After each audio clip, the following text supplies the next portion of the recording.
Assalamualaikum warahmatullahi wabarakatuh. Perkenalkan, saya Siti Jamila dari Fakultas Ekonomi dan Bisnis, Program Studi Manajemen, Kampus Muria. Di sini saya akan menjelaskan tentang apa itu korupsi, yang akan saya jelaskan di presentasi berikut.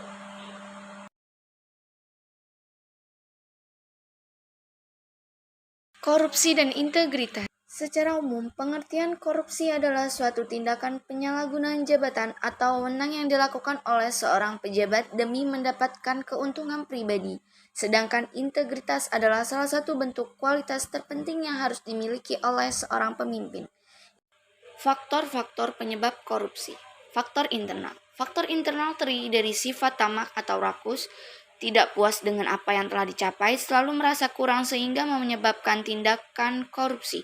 2. Moral yang kurang kuat. Seorang yang moralnya tidak kuat mudah tergoda untuk melakukan korupsi. 3. Gaya hidup konsumtif.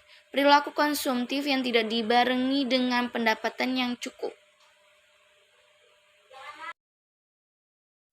Faktor eksternal. Faktor eksternal meliputi faktor ekonomi, kurangnya gaji bagi pegawai. Kedua, faktor politik, instabilitas politik. Yang ketiga, faktor organisasi, kurang adanya sikap keteladanan pimpinan kepada bawahan. Yang keempat, faktor hukum, lemahnya hukum dan buruknya perundang-undang. Terdapat 4 macam aspek yang menyebabkan seorang melakukan korupsi, yaitu aspek ekonomi, aspek politis, aspek sikap masyarakat, dan aspek organisasi. Aspek ekonomi sendiri dapat membuat seseorang korupsi jika pendapatan seseorang dinilai dirinya sendiri tidak mencukupi kebutuhan. Aspek politis yang dapat menyebabkan seseorang bertindak korup akibat adanya kepentingan politis, juga demi meraih dan mempertahankan kekuasaan.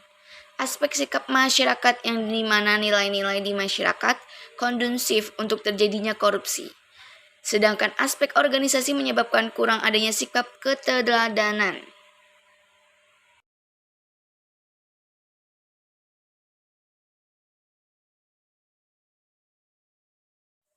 Selanjutnya, jenis-jenis korupsi. Yang pertama, kerugian keuangan negara. Jenis perbuatan yang merugikan negara ini terbagi menjadi 2 bagian, yaitu mencari keuntungan dengan cara melawan hukum dan merugikan negara serta menyalahgunakan jabatan untuk mencari keuntungan dan merugikan negara. Yang kedua, suap-menyuap. Suap-menyuap merupakan tindakan pemberian uang atau menerima uang atau hadiah yang dilakukan oleh pejabat pemerintah untuk melakukan atau tidak melakukan sesuatu yang bertentangan dengan kewajiban sebagaimana perbedaan hukum formil dan material.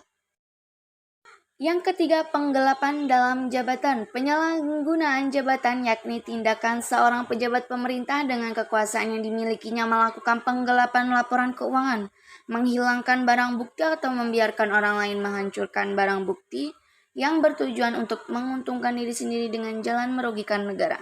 Yang keempat, pemerasan. Pemerasan merupakan tindakan yang dilakukan oleh pegawai negeri atau penyelenggara negara untuk menguntungkan diri sendiri atau orang lain secara melawan hukum atau dengan menyalahgunakan kekuasaannya, dengan memaksa seseorang memberikan sesuatu, membayar, atau menerima pembayaran.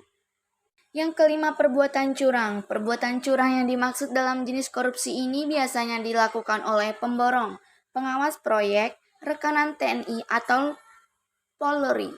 Pengawasan rekanan TNI atau Polri yang melakukan kecurangan dalam pengadaan atau pemberian barang yang mengakibatkan kerugian bagi orang lain. Yang keenam, pembenturan kepentingan dalam pengadaan. Pengadaan merupakan kegiatan yang bertujuan untuk menghadirkan barang atau jasa yang dibutuhkan oleh suatu instansi atau perusahaan. Selanjutnya di sini saya mengambil teori penyebab korupsi dari pendapat menurut Robert Kitgard. Korupsi terjadi karena adanya faktor kekuasaan dan monopoli yang tidak dibarengi dengan akuntabilitas.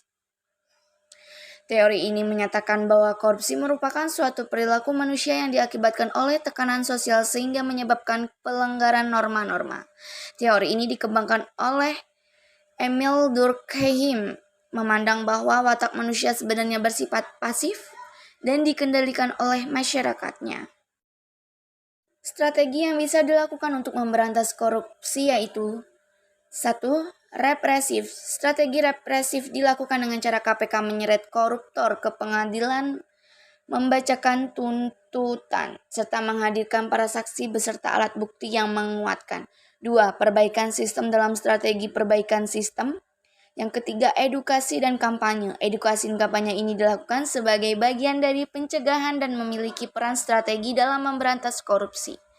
Melalui edukasi dan kampanye, KPK meningkatkan kesadaran masyarakat mengenai dampak korupsi, mengajak masyarakat untuk terlibat dalam gerakan pemberantasan korupsi. Selanjutnya, saya akan menjelaskan TB 2.2, yaitu tentang Undang-Undang Nomor 20 Tahun 2001. Dari sudut pandang hukum, tindak pidana korupsi secara garis besar memenuhi unsur-unsur seperti perbuatan melawan hukum, penyalahgunaan kewenangan, kesempatan atau sarana memperkaya diri sendiri, orang lain atau korporasi, dan merugikan keuangan negara atau perekonomian negara. Yang artinya, tindakan korupsi merupakan tindakan yang sangat merugikan negara. Korupsi mengakibatkan melambatnya pertumbuhan ekonomi negara, menurunnya investasi, meningkatkan kemiskinan, serta meningkatkannya ketimpangan pendapatan. Berdasarkan pasal-pasal tersebut, korupsi dikelompokkan menjadi 7 jenis besar. Yang pertama, merugikan keuangan negara, merupakan perbuatan melawan hukum yang merugikan negara seperti memperkaya diri sendiri. Yang kedua, perbuatan curang, melakukan perbuatan curang agar bisa menyelamatkan atau menguntungkan suatu pihak. Yang ketiga, penggelapan dalam jabatan, menyalahgunakan wewenang atas suatu jabatan yang dimiliki.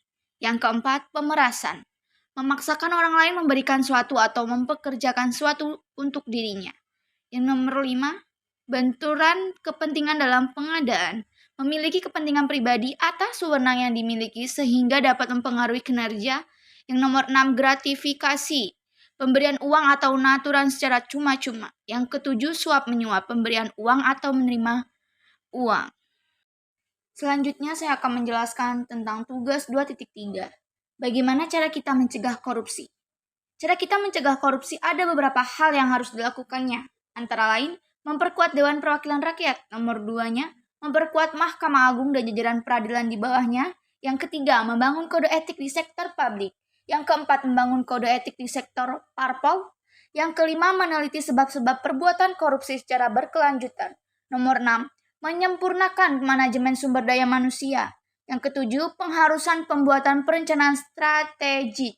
Yang 8, peningkatan kualitas penerapan sistem pengadilan manajemen. Yang ke-9, penyempurnaan manajemen barang kekayaan milik negara. Ke-10, peningkatan kualitas pelayanan. Yang ke-11, kampanye untuk menciptakan nilai. Selanjutnya saya akan menjelaskan tentang tugas 2.4 yang dimana tugas tersebut menanyakan peran mahasiswa dalam menghindari korupsi.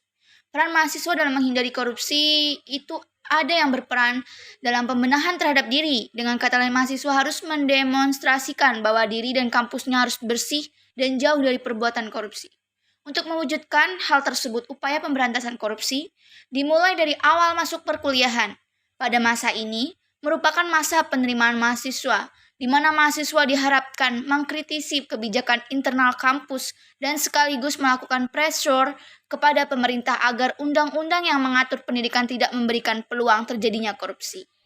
Yang kedua, proses perkuliahan. Dalam masa ini perlu penekanan terhadap moralitas mahasiswa dalam berkompetisi untuk memperoleh nilai yang setinggi-tingginya tanpa melalui cara-cara yang curang. Untuk itu diperlunya upaya investigatif berupa melakukan kajian kritis terhadap laporan-laporan pertanggungjawaban realisasi penerimaan dan pengeluarannya. Sedangkan upaya edukatif penumbuhan sikap anti korupsi dapat dilakukan melalui media berupa seminar, diskusi, dialog. Yang ketiga, tahap akhir perkuliahan, di mana pada masa ini mahasiswa memperoleh gelar sarjana sebagai tanda akhir proses belajar secara formal.